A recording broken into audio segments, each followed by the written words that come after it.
Salut tout le monde, c'est Erwan Avray, on se retrouve pour l'après-match de la 13e journée de Ligue 1 Uber Eats avec cette rencontre entre le FC Nantes et le Havre qui s'est clôturé par un score de 0-0. Donc c'est parti pour le débrief.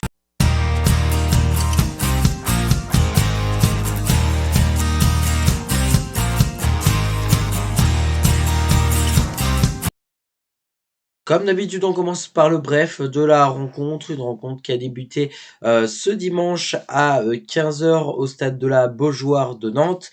Un match où le HAC aura du mal à exister en première mi-temps puisqu'il ne s'est quasiment rien passé. Donc mi-temps, bah, vous doutez bien 0-0 hein, puisque je vous ai déjà donné le résultat final et que si vous suivez le HAC, vous connaissez déjà le score. Bref, voilà, je pense qu'on peut passer à autre chose, notamment en deuxième mi-temps.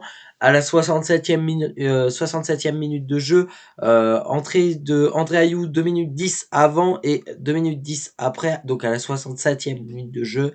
Carton rouge pour André Ayew, le nouvel arrivant au Ciel et Marine, ancien joueur de l'Olympique de Marseille qui faisait son grand retour en Ligue 1 Uber Eats depuis de longues années. Et malheureusement, il se chope un rouge qui euh, est vraiment très sévère. Voilà, très sévère. Si on peut parler de décision arbitrale, je pense que le rouge était justifiable à une seule raison, c'est que si le coup de pied en première mi-temps, parce qu'il y a un joueur à vrai qui a subi un coup de pied dans la tête, si ce coup de pied-là aurait été jugé d'un carton rouge, je me serais dit bon, ok, voilà pour André Ayew. Et encore, c'est vrai qu'André Ayew est déséquilibré, il peut pas faire grand-chose d'autre. Il est en l'air à ce moment-là, donc vous doutez bien qu'en l'air, vous pouvez pas avoir un super pouvoir magique pour ressauter une deuxième fois. Le joueur nantais est au sol. Bah voilà, il lui marche légèrement dessus, mais rien de méchant. En plus, voilà, il aurait mis un jaune, j'aurais même pas bronché. Je veux dire, il fait pas exprès, il vient juste de rentrer. Il a aucune intention de faire mal à l'adversaire. Je trouve ça dommage personnellement, parce que ben il va se choper un match de suspension minimum et probablement le match contre le PSG. De toute manière, on aura des matchs importants qui vont venir, PSG puis Strasbourg. Donc ouais, c'est une déception forcément pour André Ayew. Et vous doutez bien que derrière, il va rien se passer. Et bien heureusement, c'est vrai qu'à 10, le hack n'aura pas plus de mal qu'à 11 au final. On fera quand même une deuxième mi-temps, je trouve, avec un contenu supérieur, même si c'était pas flamboyant. Et c'est parti donc pour notre 100% hack. Je suis assez déçu de notre performance et notamment notre performance en première mi-temps. C'était pas beau à voir. J'en ai encore les yeux qui brûlent, vous voyez. Donc non, c'était pas un beau match de notre part. Quoique la seconde mi-temps, ouais, était un meilleur contenu malgré tout. On n'a pas réussi à marquer. On a quelques situations assez intéressantes à beaucoup mieux exploiter, mais c'est toujours le même problème. On a du mal sur la dernière passe ou voilà sur les derniers moments d'action qui peuvent être la clé sur les timings. On est mauvais. On a de la chance effectivement aussi que Nantes n'ouvre pas le score parce que je pense que Nantes en première mi-temps a notamment les moyens de marquer. Hein. Ils ont un niveau qui était supérieur au nôtre, je trouve, sur la globalité du match. Donc, on va se contenter du point du nul. Je pense que de chercher un nul à Nantes, c'est pas un mauvais résultat, mais c'est vrai qu'on peut toujours s'attendre à mieux. Et puis voilà, c'est vrai qu'avec le hack, on est toujours. Enfin, moi, je suis quelqu'un d'assez dur aussi avec le hack parce que j'ai envie qu'on gagne des matchs, parce que je crois en potentiel de notre équipe, parce que voilà. J'ai l'impression que la trêve internationale nous a mis un petit frein, nous a mis un petit peu en difficulté au redémarrage. Faut pas oublier qu'il y a quand même quelques joueurs au sein des Ciel Marines qui sont partis en sélection. Donc c'est jamais simple à gérer ces types de matchs. Mais c'est vrai que j'aurais bien aimé qu'on gagne ce match, d'autant plus dans une semaine avec ce match-là contre le Paris Saint-Germain qui va être un match difficile, un match où on a très peu de chances, très honnêtement, de gagner un point. Faut être absolument réaliste.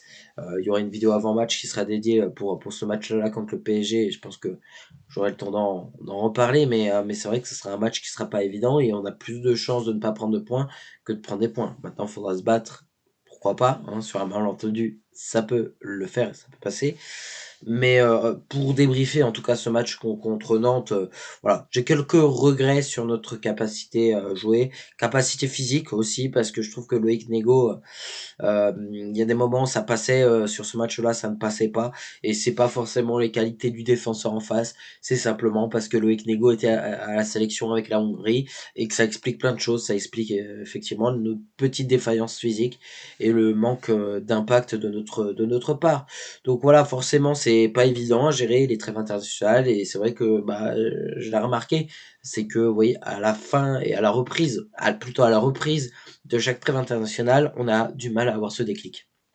Maintenant, sur notre qualité du match et sur la qualité fournie, le nul est pas cher payé, hein. Le nul est franchement, moi je dis heureusement qu'on a réussi quand même à taper un 0-0.